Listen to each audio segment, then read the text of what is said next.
Hello. അപ്പോൾ എല്ലാവരിലും നിന്ന് നമുക്ക് കുറച്ച് വെറൈറ്റി ആയിരുന്നു. നിങ്ങൾക്കും കൂടെ അറിയണ്ടേ എനിക്ക് ഈ ഫീൽഡിൽ എത്രത്തോളം എക്സ്പീരിയൻസ് ഉണ്ടെന്ന്. ഇതൊക്കെ എൻ്റെ ജേണൽസ് ആണ് കേട്ടോ.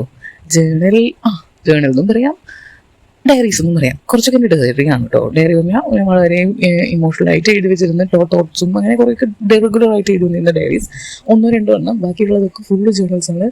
സ്ക്രാപ്പ് ബുക്കിൽ കുറേയൊക്കെ കത്തിച്ച് തന്നിട്ടുണ്ട് കേട്ടോ നമ്മുടെ പ്രഷർ കാരണം. ഇതാണ് എൻ്റെ ഇപ്പോഴത്തെ ചാനൽ കേട്ടോ.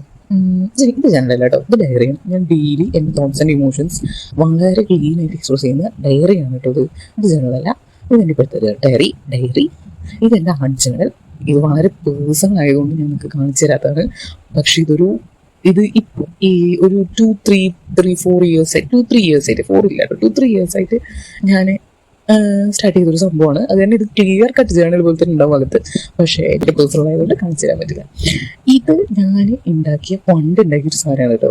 പണ്ട് ഇപ്പം ഈ ക്യൂട്ട്നെസ് ഇങ്ങനെ നിറഞ്ഞു നിൽക്കണ പോലെ പണ്ട് വിൻറ്റേജ് ആയിരുന്നു യൂട്യൂബിൽ താരം. അപ്പം ഉണ്ടാക്കിയൊരു വിൻറ്റേജ് ആണ്. ഇതിനകത്തുള്ള പേജസ് ഒക്കെ വിൻറ്റേജ് ആണ്. എനിക്ക് നിങ്ങൾക്ക് കാണിച്ചു തരുന്നുണ്ട്, ബട്ട് ഐ കാൺട്ട്. ഇതെൻ്റെ സ്ക്രാപ്പ് ബുക്കാണ് കേട്ടോ. ഇതെൻ്റെ ഫുൾ ചെറിയ ഹാർഡ് വർക്ക് ക്രയോൺസ് കൊണ്ടുള്ള ഹാർഡ് വർക്ക്സാണ് ഞാൻ ഈ സ്ക്രാപ്പ് ബുക്കിൽ കൂടുതലും ചെയ്തിട്ടുള്ളത് കേട്ടോ. ക്രയോൺസ്, പെൻസിൽസ്, ആർട്ട് വർക്ക് എന്നൊന്നും പറയാൻ പറ്റില്ല. കുത്തിവരക്കല് മനസ്സിൽ വരുന്നത് മുഴുവൻ ഞാൻ കുത്തിവരക്കലുണ്ട്. അതാണ് ഒരു ചാനൽ. നമ്മൾ മറ്റുള്ളവർക്ക് കാണിക്കാനല്ലല്ലോ, നമ്മുടെ മനസ്സിലുള്ളത് പുറത്തറിയാൻ എഴുതാനുള്ള സാധനമല്ലേ. നമ്മുടെ മനസ്സിലുള്ളത് അതേപോലെ എഴുതി വെക്കാനുള്ള സാധനമല്ലേ ചാനൽ. ഇതാണ് കേട്ടോ എൻ്റെ ഫസ്റ്റ് ഡയറി. കുഞ്ഞു കുട്ടിയിരിക്കുമ്പോൾ ഉണ്ടായിരുന്ന ഡയറിയാണിത്. ആദ്യം എനിക്ക് കിട്ടിയതാണ്. ഇത് ഭയങ്കര ഓർമ്മയ്ക്ക് ഞാൻ സൂക്ഷിച്ചിരിക്കുകയാണ്. കണ്ടില്ലേ, കീറിയൊക്കെ പോയി. ഇതിന് കണ്ടില്ലേ, ബാലരമ വായിക്കുന്ന പ്രായത്തിലായിരുന്നു കേട്ടോ. അത് കണ്ടിട്ട് ബാലരമയുടെ സ്റ്റിക്കേഴ്സ്. എൻ്റെ ഫസ്റ്റ് ജേർണലിംഗ് ആണ് കേട്ടോ. അത് 2015 ഡയറി, 2012 ഡയറി. സോറി, ഇത് 2012 ഡയറി കേട്ടോ. ഇത് 2010.